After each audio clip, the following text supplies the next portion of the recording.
Hello, நான் உங்கள் SS. இன்றைக்கி பழைய சோறு பக்கோடா செய்யலாம். அதுக்கு ஒரு மிக்சியில் கருவேப்பிலை, சோம்பு, இஞ்சி, பூண்டு, ஒரு வரமிளகா சேர்த்துட்டு ஒரு அடித்து எடுத்துக்கோங்க. குறகுறப்பாக அடித்து எடுத்துக்கோங்க.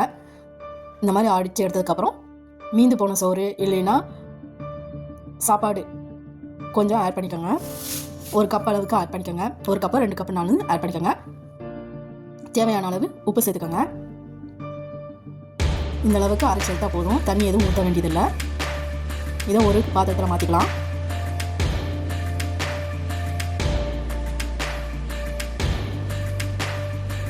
இப்போ ஒரு பச்சை மிளகாய் சேர்த்துக்கலாம்.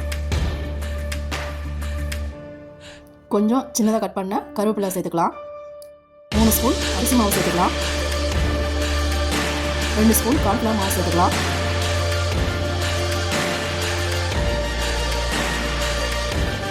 1 ஸ்பூன் தனி மிளகாய் தூள், 1 ஸ்பூன் கரம் மசாலா தூள், 1/2 ஸ்பூன் மல்லித்தூள், பெருங்காயத்தூள் கொஞ்சம் சேர்த்துக்கோங்க.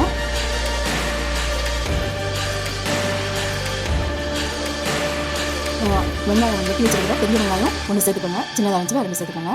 சேர்த்துட்டு நல்லா மிக்ஸ் பண்ணுங்கள்.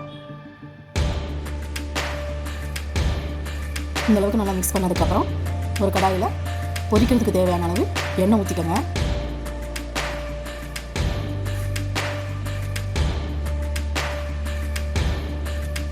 இந்த மாதிரி சின்ன சின்னதாக மாவை கிள்ளி போட்டு நல்லா கொஞ்சமாக வந்ததுக்கப்புறம் பொரிச்சு எடுத்தீங்கன்னா சூப்பரான பக்கோடா ரெடி ஆகிடும். ரொம்ப பெருசாக போடக்கூடாது. இந்த மாதிரி சின்ன சின்னதாக கிள்ளி போட்டு எடுக்கணும்.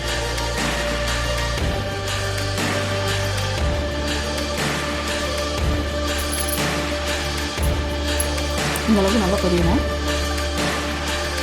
இன்னும் கூட கொஞ்சம் பொரிஞ்சாலும் நல்லதுதான். ஆனால் கருகிடக்கூடாது. அதோட வந்து சேர்ந்துருக்கும் போது இந்த மாதிரி பிரித்து விட்டுக்கலாம்.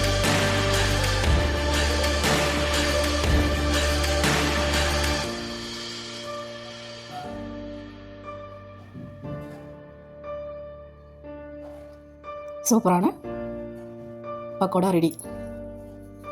குழந்தைங்களுக்கு இது ரொம்ப பிடிக்கும். ஈவினிங் ஸ்நாக்ஸுக்கும் இது வச்சுக்கலாம். இல்லைன்னா சாதத்துக்கு அந்த மாதிரி எல்லாத்துக்குமே வந்து சைட் டிஷ்ஷாகவும் இதை வச்சுக்கலாம். சூப்பரான சாப்பாடு பக்கோடா ரெடி.